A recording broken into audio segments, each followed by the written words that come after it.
Praise the Lord. ஆண்டவர் ரட்சகருமாகிய இயேசு கிறிஸ்துவின் விலையேற பெற்ற வல்லமுள்ள நாமத்தால இந்த நாள் கர்த்தருடைய வார்த்தை மூலம் உங்களை சந்திக்கிறது மிக்க மகிழ்ச்சி. இந்த நாள் கர்த்தர் நமக்கு கொடுத்த வார்த்தை சங்கீதங்களின் புத்தகம் 66 சங்கீதம் 19 வசனம். மெய்யாய் தேவன் எனக்கு செவி கொடுத்தார், என் ஜெபத்தின் சத்தத்தை கேட்டார். ஹல்லேலூயா.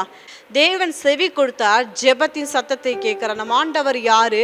மெய்யாய் செவி கொடுக்கிற கர்த்தர், நம்ம ஜெபத்தை கேட்கிற கர்த்தர். மெய்யாய் செவி கொடுக்கிற கர்த்தர், நமக்கு செவி கொடுக்கிற கர்த்தர், நம்ம ஜெபத்தை கேட்கிற கர்த்தர். ஹல்லேலூயா, ஹல்லேலூயா. சத்தியத்தை கேட்டுக்கொண்டிருக்க அன்பு தேவஜனமே, தேவன் என்ன கொடுப்பாராம்? செவி கொடுப்பாராம். அது மட்டும் இல்ல, ஜெபத்தை கர்த்தர் கேட்பார். ஹல்லேலூயா. பேசபா வனாந்தரத்துல ஆகாரம் பிள்ளையும் கடக்கறாங்க. பிள்ளை தாகத்தினால் அழுது கொண்டிருக்கு. ஆனா ஆகாரு அம்பு பாயும் தூரத்துல போய் அழுது கொண்டிருக்காங்க. கர்த்தருடைய தூதனானவர் கூப்பிடுறாரு, ஆகாரே உனக்கு என்ன சம்பவித்தது? பயப்படாதே. பிள்ளை இருக்கிற இடத்துல தேவன் பிள்ளையின் சத்தத்தை கேட்டார். தேவன் பிள்ளையின் சத்தத்தை கேட்டார். பிள்ளை ஒரு பக்கம் அழுது, தாய் ஒரு பக்கம் அழறாரு. ஆனா தேவன் செவி சாய்த்து சத்தத்தை கேட்டாரு. தேவன் செவி சாய்த்து சத்தத்தை கேட்டாரு. ஆகார் சொல்றாங்க, பிள்ளை சாகிறத நான் எப்படி பார்ப்பேன்? பிள்ளை சாகிறத எப்படி பார்ப்பேன்ட்டு அம்பு பாயும் தூரத்தில் அழறாங்க. ஆனா ஜெபத்தை கேட்கிற தேவன் பிள்ளை இருக்கிற இடத்துல கர்த்தர் என்ன பண்ணாங்க? பிள்ளைக்கு கர்த்தர் ஒரு நீரூற்றை உண்டு பண்ணி கொடுத்தார். அன்பு தேவ ஜனமே, இன்றைக்கும் நம்ம பேசுகிற காரியங்களை தேவன் செவி சாய்த்து கேட்பார். உங்களுடைய விண்ணப்பங்களை, வேண்டுதலில், மற்றவர்களுக்காக ஜெபிக்கிற ஜெபங்களை கர்த்தர் செவி சாய்த்து கேட்பார். செவி சாய்த்து கேட்பார். ஜெபத்தின் சத்தத்தை கர்த்தர் கேட்பார், செவி கொடுப்பார், ஜெபத்தின் சத்தத்தை கேட்பார். நம்ம ஆண்டவருக்கு ஒரு ஸ்பெஷல். ஜெபத்தை கேட்கிறவரை மாம்சமான யாவரும் உம்மிடத்தில் வருவார்கள். ஹல்லேலூயா. மெய்யாய் தேவன் நமக்கு செவி கொடுக்கிறார். ஆண்டவரே, நான் பேசுறது உங்களுக்கு கேக்குதாப்பா அப்படின்னு நம்ம சொல்றோம்.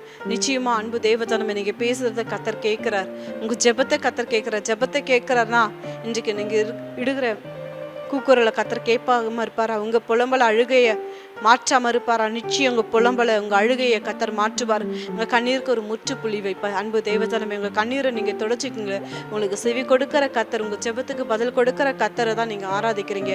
அவர் கரத்துல இருக்கிறேன்னு என்பதை மறந்துடாதீங்க. கண்ணீரை தொடச்சு கொள்ளுங்க. அன்பு தேவஜனமே, அப்பா அம்மை துதிக்கிற ஸ்தோத்தரிக்கிறோம்ப்பா.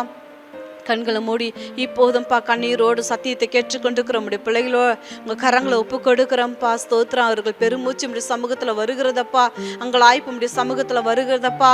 அன்பு தகப்பனை, எப்படியாச்சும் எங்களை காப்பாற்றுங்க, எப்படியாச்சும் எங்களை விடுதலையாக்குங்கன்ட்டு அப்பா அம்மை துதிக்கிற சொல்லுகிற நம்முடைய பிள்ளைகளுடைய வார்த்தையை செவி சாய்த்து கேட்டு அப்பா அவர்களுடைய ஜெபத்துக்கு பதில் கொடுக்கிறவரே மெய் ஸ்தோத்தரிக்கிறோம். ஆண்டவரே, எல்லா பிரச்சனையிலிருந்து, போராட்டத்திலிருந்து அப்பா அம்மை துதிக்கிற அவர்களை விடுதலையாக்குங்கப்பா. உதவி செய்யுங்கப்பா. அப்பா கண்மலையான கிறிஸ்துவே மெய் துதிக்கிறோம், ஸ்தோத்தரிக்கிறோம்ப்பா. உம்முடைய உன்னதமான நல்ல நாமத்தை பிள்ளைகளோட வாழ்க்கையில மகிமைப்படுத்துங்கப்பா. அப்பா ஒத்தாசை வரும் பருவதமாய இயேசு கிறிஸ்துடைய தயவு குடும்பத்தாருக்கு வெளிப்படுவதாக நாங்கள் ஜெபிக்கிறோம்ப்பா. கர்த்தர் ஜெபம் கேட்டு பதில் கொடுத்தீங்களா, அதற்காக ஸ்தோத்திரம் ஸ்தோத்திரம் ஸ்தோத்திரம்ப்பா. மீட்டெடுக்கிறவருடைய கரங்களில் குடும்பங்கள் இருப்பதற்காக ஸ்தோத்திரம்ப்பா. இயேசுவின் நாமத்தில் ஜெபிக்கிறோம் நல்ல பிதாவே. ஆமேன், ஆமேன். இந்த செய்தி உங்களுக்கு ஆசீர்வாதமா இருக்குமானா லைக் பண்ணுங்க, ஷேர் பண்ணுங்க, சப்ஸ்கிரைப் பண்ணுங்க. தொடர்ந்து ஊழியர்களுக்காய், விசுவாச வீடு கட்டுமான பணிகளுக்காய் உங்க ஜெபத்தினால, உங்க உபவாசத்தால, உங்க அன்பு காணிக்கனால தேவனுடைய அன்பு உழித்த உங்க அன்பினால் தாங்கும்படி அன்பாய் கேட்டுக்கொள்கிறேன். தொடர்ந்து ஊழியர்களுக்காய், விசுவாச வீடு கட்டுமான பணிகளுக்காய் உங்க ஜெபத்தால, உங்க உபவாசத்தால, உங்க அன்பு காணிக்கனாலும் தேவனுடைய அன்பு உழித்த உங்க அன்பினால் தாங்கும்படி அன்பாய் கேட்டுக்கொள்கிறோம். God bless you. Have a blessed day.